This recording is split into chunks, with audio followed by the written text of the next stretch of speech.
Hello बच्चों, आपको भी पता है क्लास 12th इकोनॉमिक्स में हमारा 80 मार्क्स का एग्ज़ाम होता है और हमारी बुक 2 सेक्शन में डिवाइड होती है, macro economics and Indian economic. आपको भी पता है इंडियन इकोनॉमी में 3 यूनिट्स हैं और इसमें से हम अपने 6 चैप्टर्स कंप्लीट ऑलरेडी कर चुके हैं। अब हम स्टडी करेंगे मैक्रो इकोनॉमिक। क्या स्टडी करेंगे? Macro economic. काफ़ी इंपॉर्टेंट बुक है ये आपके लिए और इसको आप बहुत अच्छे से स्टडी करेंगे। ये भी आपकी 40 मार्क्स की रहेगी। इसमें आपकी 5 यूनिट्स हैं। बुक आपको पता ही है, टी.आर. जैन है। इसमें 3 यूनिट्स थे। 16 मार्क्स का यहाँ 16 क्वेश्चन यहाँ से आते हैं, 16 क्वेश्चन यहाँ से आते हैं। आपके 1 मार्क के क्वेश्चन आएंगे 10, 4 मार्क्स के 5। कई बार 3 मार्क्स का एक क्वेश्चन आ जाता है और 4 मार्क और 1 मार्क में आपस में थोड़ा मार्किंग का चेंज हो जाता है। तो अब इसको तो हम वेटेज को चलो साथ साथ डिस्कस करते रहेंगे, मार्क्स की किस चैप्टर में से कौन सा क्वेश्चन कितने मार्क्स का आता है। आज हम स्टार्ट करते हैं अपनी फर्स्ट यूनिट। हमारी फर्स्ट यूनिट है नेशनल इनकम और ये यूनिट हमारी मोस्ट इम्पॉर्टेंट है। अब आप इस चीज़ को निगलेक्ट नहीं कर सकते। इंडियन इकोनॉमी में आपने थोड़ा सा अगर निगलेक्ट किया है चीज़ों को, यहाँ नहीं कर सकते क्योंकि यहाँ पे सभी चैप्टर्स आपके इंटर रिलेटेड हैं। और 40 मार्क्स में से आप ये देख लीजिए कि नेशनल इनकम आपकी 10 मार्क्स कवर करती है। तो अब हमारा जो भी काम होगा, आप उसके नोट्स, इस बुक के नोट्स तो आपके पास होने चाहिए क्योंकि मैक्रो इकोनॉमिक्स की बुक में से आप पढ़ने लगेंगे आपको नहीं समझ आएगा। इंडियन इकोनॉमिक थियोरटिकल था, वो आप बुक में से भी कर सकते हैं। यहाँ चीज़ें थियोरटिकल कम, कंसेप्चुअल और प्रैक्टिकल ज़्यादा हैं। तो कंसेप्चुअल चीज़ें सीखने के लिए आपके पास कंसेप्ट होने चाहिए, आपके पास अपने नोट्स होने चाहिए जो हम क्लियर करेंगे आपको। देखिए, हमारी इकोनॉमी में 4 तरह के लोग होते हैं, ये 4 तरह का सिस्टम होता है जो पूरी देश को कवर करता है। दैट इज़ हाउस होल्ड, यानी कि हाउस होल्ड सेक्टर, जो लोग घरों में रह के कंजम्पशन वगैरह करते हैं, हम जैसे लोग। फर्म्स जो प्रोडक्शन करती हैं। Government and rest of the world. Rest of the world हमारी इकोनॉमी में कैसे कर रहे हैं, इन्वॉल्व हो रही हैं क्योंकि हम इंपोर्ट एक्सपोर्ट करते हैं तो दूसरे देशों का भी हमारे देश में कहीं ना कहीं लिंकअप है। जब हम बात करेंगे सिर्फ हाउस होल्ड और फर्म की, यानी कि प्रोड्यूसर की, उसे कहते हैं 2 सेक्टर इकोनॉमी। और ध्यान रखना, आपकी बुक में ज़्यादातर जितने चैप्टर हैं वो 2 सेक्टर इकोनॉमी पे बेस्ड हैं।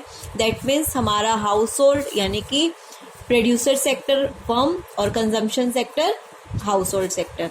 और अगर बीच में हमने गवर्नमेंट को ले लिया तो वो हो जाएगा 3 सेक्टर इकोनॉमी। और अगर रेस्ट ऑफ द वर्ल्ड को इंक्लूड कर दिया तो वो हमारी हो जाएगी 4 सेक्टर इकोनॉमी। 2 सेक्टर इकोनॉमी कौन सी होती है, जिसमें हम सिर्फ किसको स्टडी करते हैं, हाउस होल्ड और फर्म को। हाउस होल्ड सेक्टर कौन सा होता है हमारा, कंजम्पशन सेक्टर होता है। जैसे कि आप लोग हैं, आप लोग कंज्यूम करते हैं, आप कंज्यूमर हैं, मैं हूँ, हम लोग सारे क्या हैं, हम लोग सारे हैं हाउस होल्ड सेक्टर। फर्म क्या है, प्रोडक्शन सेक्टर। फर्म क्या है, प्रोडक्शन। जितने भी प्रोड्यूसर हैं जो कुछ ना कुछ प्रोड्यूस करने में लगे हुए हैं या जो सर्विसेज देने में लगे हुए हैं, वो सारी किसमें है, फर्म्स। तो ये दोनों मिलके 2 सेक्टर इकोनॉमी बनाते हैं। गवर्नमेंट का इन्वॉल्वमेंट साथ में हो जाए तो 3 सेक्टर इकोनॉमी। और रेस्ट ऑफ द वर्ल्ड यानी कि इंपोर्ट एक्सपोर्ट को कंसीडर अगर हम इसमें करें तो वो क्या होती है, हमारी 4 सेक्टर इकोनॉमी होती है।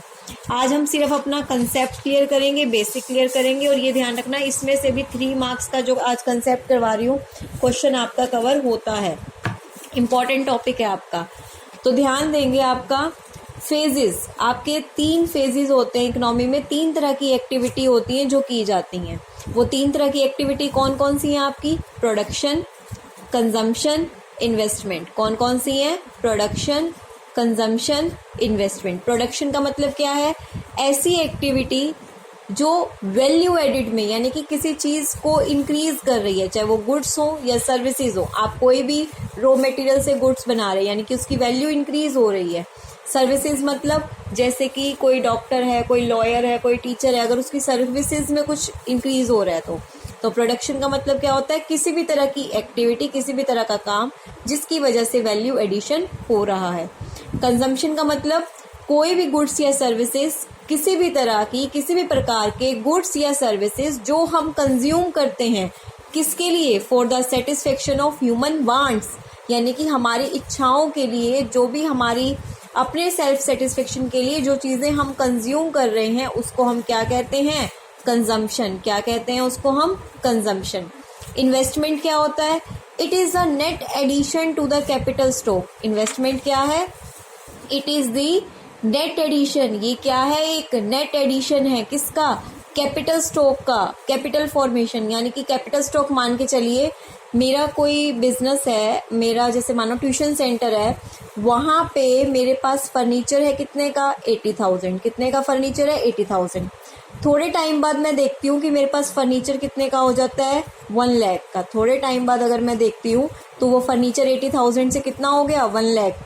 तो जो चेंज आया, पहले मेरा स्टॉक था मेरे पास कितना, क्योंकि फर्नीचर मेरे लिए कैपिटल हुआ। कैपिटल गुड्स क्या होते हैं अभी आपको बताया भी जाएगा, जो लॉन्ग रन के लिए आपके बिजनेस में यूज किए जा रहे हैं। मेरा कोचिंग सेंटर है तो वहाँ पे फर्नीचर जो चेयर टेबल हैं या जो आपके स्कूल में चेयर टेबल हैं वो आपका फर्नीचर है।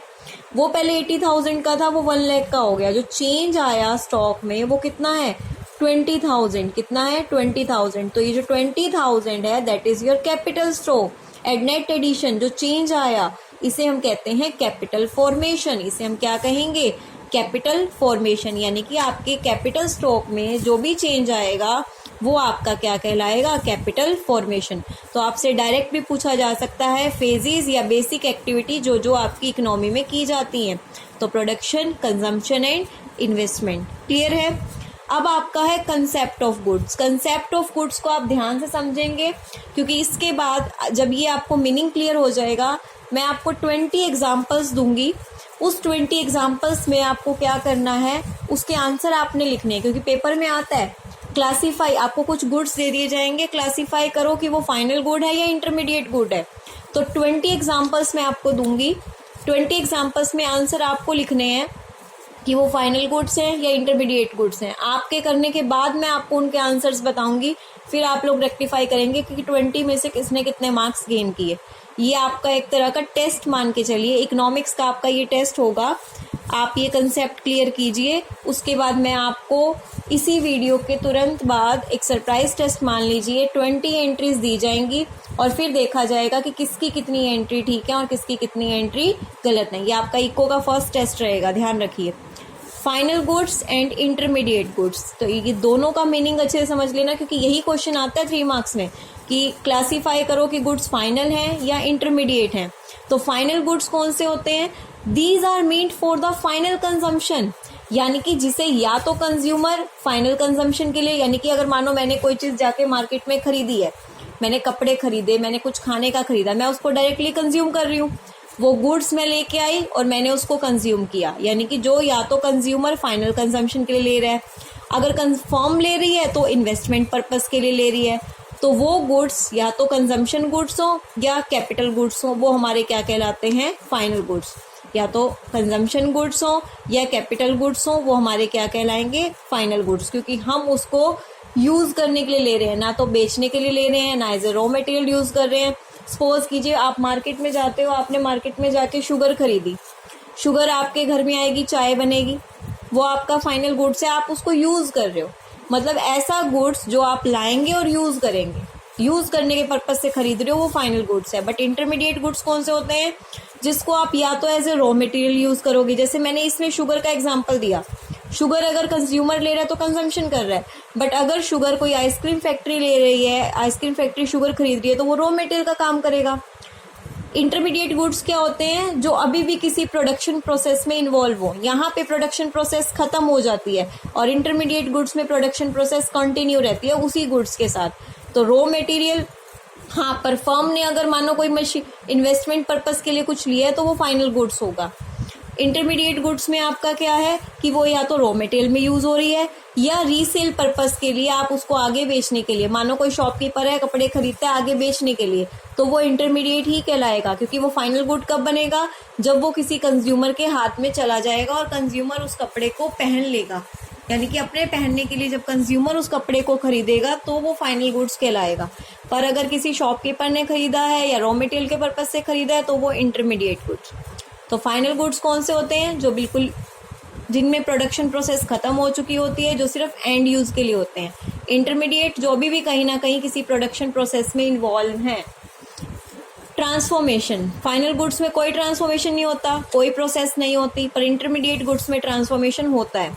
जैसे मैंने कहा कि चीनी आइसक्रीम फैक्ट्री में गई शुगर का आइसक्रीम बनने में यूज हुआ, तो ट्रांसफॉर्मेशन हुआ ना, चीनी से आइसक्रीम बनी। नेशनल इनकम जब कैलकुलेट करते हैं तो हम फाइनल गुड्स की वैल्यू को लेते हैं, इंटरमीडिएट गुड्स की वैल्यू को नहीं लेते। ऐसा क्यों करते हैं वो भी सुन लीजिए। सपोज कीजिए अगर मैंने उस चीनी की वैल्यू, जो चीनी मैंने एक फर्म को बेची है, आइसक्रीम फर्म को, अगर मैंने उसकी वैल्यू को ऐड कर दिया तो जब आइसक्रीम बन के मार्केट में आएगी तो आइसक्रीम की क्या हो जाएगा, फाइनल गुड्स। आइसक्रीम की वैल्यू भी ऐड होगी देश की इनकम में, और जबकि मैं पहले चीनी की भी कर चुकी हूँ तो उस चीनी की वैल्यू आइसक्रीम में भी ऐड हो जाएगी, और पहले चीनी बेची तो उसमें भी हो गई। तो दो जगह देश की इनकम काउंट हो गई, जबकि एक्चुअल इनकम देखी जाए तो देश की इतनी नहीं है। तो डबल काउंटिंग हो जाती है एक ही चीज की, एक ही चीनी की दो बार काउंटिंग हो गई, पर एक्चुअल में इतनी इनकम देश की नहीं है। तो डबल काउंटिंग को बचाने के लिए हम क्या करते हैं, हम फाइनल गुड्स की वैल्यू को तो नेशनल इनकम में प्लस करते हैं, पर इंटरमीडिएट गुड्स की वैल्यू को नेशनल इनकम में हम प्लस नहीं करते हैं। इसके एग्जांपल ले लीजिए। इन्वेस्टमेंट पर्पस के लिए मैंने कहा ना, किसी फर्म ने कोई मशीनरी खरीदी है, वो यूज ही तो कर रहा है, मशीनरी से अपने गुड्स बना रहा है ना, तो जो मशीनरी उसने खरीदी है क्या उस मशीनरी को वो कहीं बेचेगा? नहीं। अगर उसका काम मशीनरी बेचने का है, मशीनरी लेकर वो आगे किसी और को बेच रहा है, तब तो रीसेल के लिए कर रहा है, तब तो इंटरमीडिएट होगा। मगर अगर वो मशीनरी को अपनी फर्म में यूज कर रहा है प्रोडक्शन के लिए, तो वो हमारा क्या है, फाइनल गुड्स। हमने कार खरीदी, आपने बुक खरीदी, किसी टैक्सी ड्राइवर ने कार खरीदी, या शुगर खरीदी हमने कंजम्पशन के लिए, ये सारे किसके एग्जाम्पल हैं, फाइनल गुड्स के। इसी तरह के आपको एग्जाम्पल दिए जाएंगे, बस आपको पहचानना है कि वो फाइनल गुड्स हैं या इंटरमीडिएट गुड्स हैं। ये आपका 20 मार्क्स का टेस्ट रहेगा। उसके बाद देखिए आपका क्या है, इधर चौक परचेज किया है स्कूल ने। अब मानो मैं वीडियो बनाती हूँ, मैं जो मार्कर यूज कर रही हूँ वो एक इंटरमीडिएट गुड्स है। क्यों? क्योंकि वो सिर्फ एज ए रॉ मटेरियल काम हो रहा है, वो खत्म हो जाएगा, नॉन ड्यूरेबल है, वो सिर्फ as a raw material use हो रहा है, एक रॉ मटेरियल का काम करता है, इसीलिए लॉन्ग टाइम नहीं है। स्टेशनरी अगर कोई डीलर खरीद रहा है, कोई डीलर खरीदेगा तो आगे उस स्टेशनरी को बेचेगा। शुगर आइसक्रीम ने कोई शुगर खरीदी है, वो उसको आगे बेचेगा आइसक्रीम बना के, रॉ मटेरियल यूज करके। तो ये सारे मेरे क्या हैं, इंटरमीडिएट गुड्स। तो ये आपका ये टॉपिक आपको कंसेप्ट क्लियर होना चाहिए। आपको इस तरह के 20 एग्जाम्पल दिए जाएंगे और आपसे ये पूछा जाएगा कि वो आपको सिर्फ इतना बताना है कि वो फाइनल गुड्स हैं या इंटरमीडिएट गुड्स हैं, और इसी में आपको मार्क्स दिए जाएंगे। तो 20 एग्जाम्पल्स इस वीडियो के बाद आपको भेजे जाएंगे। क्लियर है ये चीज़ सभी को? फाइनल इंटरमीडिएट गुड्स हो गया आपका। उसके बाद आपको ये भी क्लियर होना चाहिए एक बार कि कौन से तो मेरे कंजम्पशन गुड्स होते हैं और कौन से मेरे कैपिटल। कंजम्पशन मतलब जो मैं कंज्यूम का मतलब क्या होता है, कोई चीज़ मैं कंज्यूम कर रही हूँ, ले रही हूँ, उपभोग कर रही हूँ उसका अपनी पर्सनल सेटिस्फेक्शन के लिए। पर कैपिटल गुड्स कौन से होते हैं, जो किसी फर्म के द्वारा यूज किए जाते हैं किसी और चीज़ को बनाने के लिए, मतलब उससे बार बार कोई चीज़ बनाई जा रही है। जैसे मशीन है, मशीन को हम बार बार यूज़ कर रहे हैं उस चीज़ को बनाने के लिए। कंज्यूमर गुड्स आपके ड्यूरेबल भी होते हैं, नॉन ड्यूरेबल भी होते हैं, बट कैपिटल गुड्स सिर्फ ड्यूरेबल, जो लॉन्ग टाइम पीरियड के लिए यूज़ किए जाएंगे। कंज्यूमर गुड्स में अगर हम बात करें, एक मैंने ले लिया ड्यूरेबल, यानी कि कार लॉन्ग टाइम तक चलेगी, आइसक्रीम ली और ख़त्म हो गई। पर कैपिटल गुड्स हमेशा ड्यूरेबल होंगे, चाहे आप मशीन ले लो चाहे इक्विपमेंट ले लो। कंज्यूमर गुड्स कंज्यूमर यूज करता है, कैपिटल गुड्स कौन यूज करता है, कौन परचेज करता है, प्रोड्यूसर। क्लियर है? अब ये दो इंपॉर्टेंट क्वेश्चन हैं जो एग्जाम में कई बार पूछ लिए जाते हैं। State the end use classification of goods. And use classification यानी कि सबसे एंड आखिरी यूज होता है गुड्स का। वो 3 तरह के गुड्स होते हैं, 3 मार्क्स में आ जाता है। आप इसको 1 लाइन में खुद से एक्सप्लेन करेंगे। Capital goods, consumption goods and intermediate goods, ये एंड यूज क्लासिफिकेशन है गुड्स का। अब फिर एक क्वेश्चन आता है, all machines are capital goods. क्या जितनी भी मशीनें हैं वो कैपिटल गुड्स होती हैं? आप इसमें हाँ करेंगे या ना? मैंने कहा कि मैं इसमें ना करूंगी। क्यों? मैंने 2 एग्जाम्पल लिए, आप इसको एक्सप्लेन खुद करेंगे। एग्जाम्पल से ही आप इस स्टेटमेंट को समझ जाएंगे मैंने ना क्यों करा। सारी मशीन कैपिटल गुड्स कैसे हो सकती हैं? सपोज कीजिए एक वॉशिंग मशीन है, अगर वॉशिंग मशीन को कोई हाउस होल्ड खरीद रहा है, यानी कि हम लोग खरीद रहे हैं, तो हम तो कंज्यूम कर रहे हैं, हमारा कोई काम थोड़ी है उस मशीन को यूज करके कुछ बना थोड़ी रहे हम, तो कंजम्पशन गुड्स। पर अगर वही वॉशिंग मशीन कोई डाई क्लीनर जिसका काम है डाई क्लीन करने का, उसको मशीन चाहिए, वो क्या हो जाएगा, कैपिटल गुड्स। सिलाई मशीन है, अगर हम अपने घर पे रखते हैं तो कंजम्पशन। टेलर अगर उसको यूज कर रहा है, कैपिटल, क्योंकि टेलर उससे सूट बना के उससे पैसा कमा रहा है।